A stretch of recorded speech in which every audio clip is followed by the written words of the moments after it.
times the most.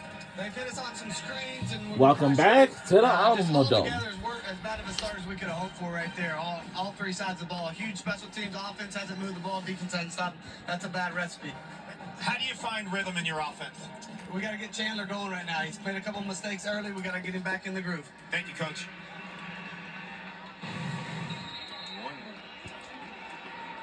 Opportunity for North Texas to get off the field. We are back here at the Alamo Dome. Less than a yard. UTSA got less than a yard. Gang tackle behind the line. A turnover on downs. And that could Bother. the Mean Green need. Roderick Brown making the play. It's the old shotgun, and I'm going to continue. We try to go for it, but even though you can get it back going downhill, he's still going to be deeper than you really want him in that situation. And so I just think you give the defense an opportunity for penetration. And we just talked about Roderick Brown in the first quarter. That is a guy that can get penetration.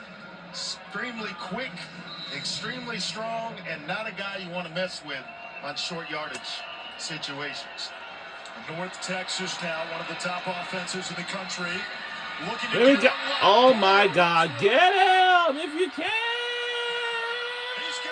Closer to him. Whoa. Wow. 9 yards by far, his longest run of the year. And it's an education. Now, North Texas, one of my favorite teams, is now on the board after a touchdown now already. When you get to the end of it, put your hands on a guy instead of trying to just knock him out of bounds. But we just ran out of the way. Jeez. Absorbing, making the defender miss, and stepping into the end zone. I think it's Elliott Davison as well as Devin Martin. Here's what is changing. Kali Nguma for the PAT.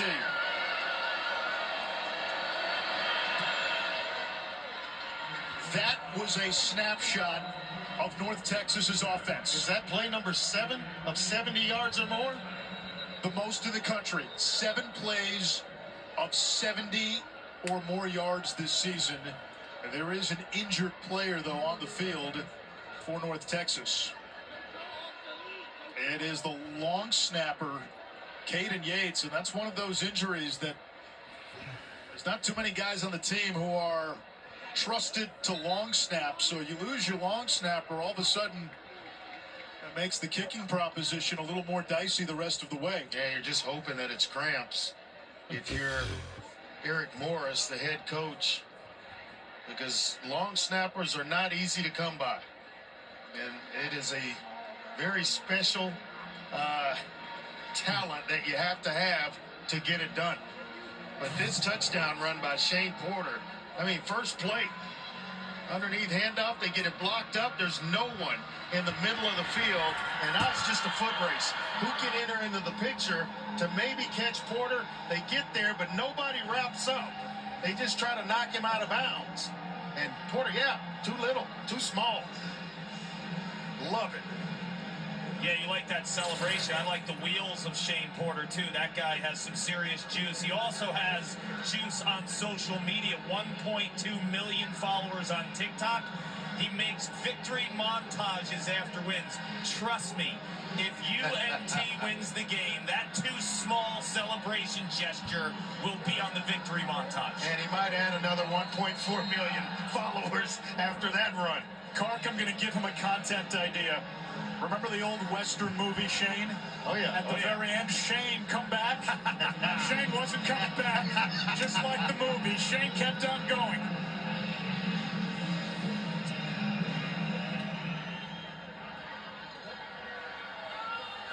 Carpenter in the end zone for a touchback. You saw Gino Auriemma tonight tie the all-time wins record. Sunday afternoon on ESPN, more women's basketball. NC State, number 13 in the country, will face off against TCU at 3. Haley Van Lith, the standout at Louisville, the most coveted transfer We had some supporters from the University of North Texas and here at the University of Texas at San Antonio. So UTSA. We also have cheerleaders and the marching band as well. After the one-play drive, UTSA now it's our turn now. Their run game troubles continue. They couldn't get a 4th and short.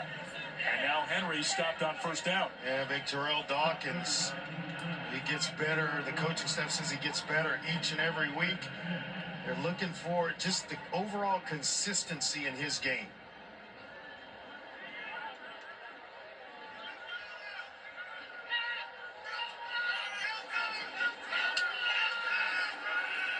Everyone to the boundary. And McCown, he has been locked in, finding Houston Thomas, his top pass-catching tight end. Now 13 out of 15, and the 2 incompletions were both drops. I'll tell you what, he drilled that baby in there to Houston Thomas. That one was on a rope. He reads coverage well, he dissects things well, and he gets the ball out on time. So they do go under center. On the reverse, McCoy. Got a block from Dishman to seal the perimeter. And a nice pickup on 1st down of 8 yards. That's the one thing about this team is that they will block on the perimeter. Tight ends, wide receivers, they're unselfish, and that's what you have to have in an offense, you know, in order to run the entire playbook, are guys that are willing to block outside on the edges. Henry straight ahead, 1st down. It also speaks to their head coach, Jeff Traylor. Oh, yeah.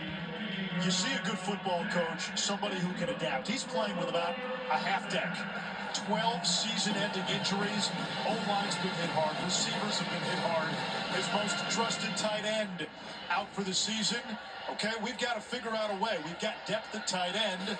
They're going to play more 12 personnel, 2 tight end formations, not being as deep at wide receiver. Henry picked up the blitz, and there's another tight end. It's Dishman again, who's had a touchdown in back-to-back games. The injury graphic for UTSA, Andre, it reads like War and Peace. And these are all guys that would be starters or, you know, they're playing significant minutes. I think it just speaks volume to just how good a coach Jeff Traylor is. Screen pass to the outside. McCoy run out of bounds by Evan Jackson, who had his coming out game against UTSA last year. 11 tackles, which at the time was the most by a North Texas freshman in 15 years.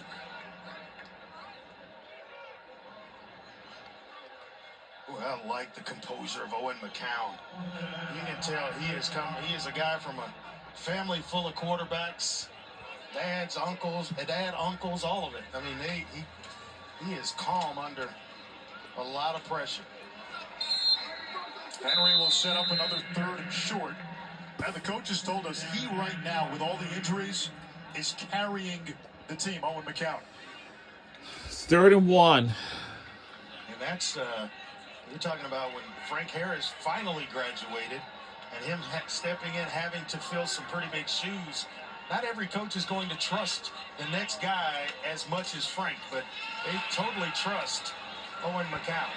And McCown stepped into dinosaur footprints left by Harris, juggling ball, and they're going to talk about it now. Incomplete for Amador, just 3rd incompletion for McCown. Well, here we are again, roughly the same area with 4th down and about, call it a yard, but it's about a half yard.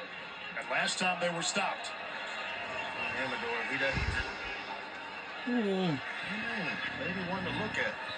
There's the bobble, and they are indeed going to take a look at it. Was an incomplete pass. The previous play is under further video review. Where does he get total control of it? I think there he has it, and he's dragging him. Now, does he survive the ground? Yeah, he does. He does. I think this is a catch, Anish. The ball is allowed to hit the ground as long as you're not using the ground to aid in the catch. But I don't even think that is a factor. It's, did the toes come down? And I think he's dragging them. You see at the other angle, maybe the turf pellets come up.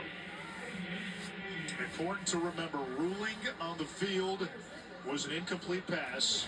That's a heck of a job of concentration. You see the dragging of the toes when he has control of the football. I think this is a catch, my man. Now, he's holding on with his fingertips, but it doesn't matter how you control it as long as you control it. Yes. And again, McCown tonight, if that incompletion ends up standing, he's 15 out of 18, and his 3 incompletions would be 2 drops downfield that should have been caught and potentially that play. Yeah. I tell you what, I think that's just a heck of a job of concentration right there. Now, earlier, we thought for sure they would overturn a call for a touchdown, and despite what looked like indisputable video evidence, the call on the field stood, and it was short of the goal line. I think it's a catch.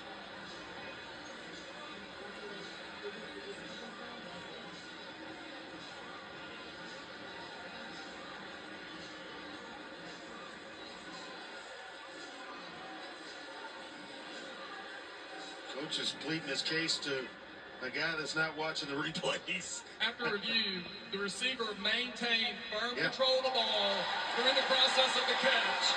It will be first down UTSA at the 20-yard Yep, line. first down. It's a heck of a job, young man.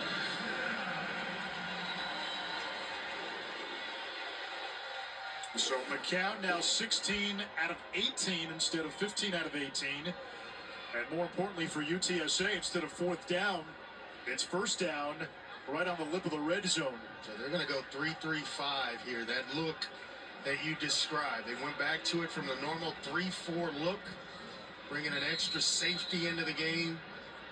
This is where you'd like to be able to run the football. Defense popularized in Ames, Iowa by John Haycock, their outstanding D coordinator. Robert Henry gets the call. And North Texas's defensive coordinator, Matt Capone, was a defensive assistant at Iowa State under Haycock. Gives you a lot of different looks as well. It's a little bit easier to recruit to it because sometimes certain programs can get more linebackers and safety types than they can defensive linemen. And so it kind of forces you to recruit to that defense. Wisloski, one of the linebackers down for North Texas. We take a break. And we'll be right back. At Papa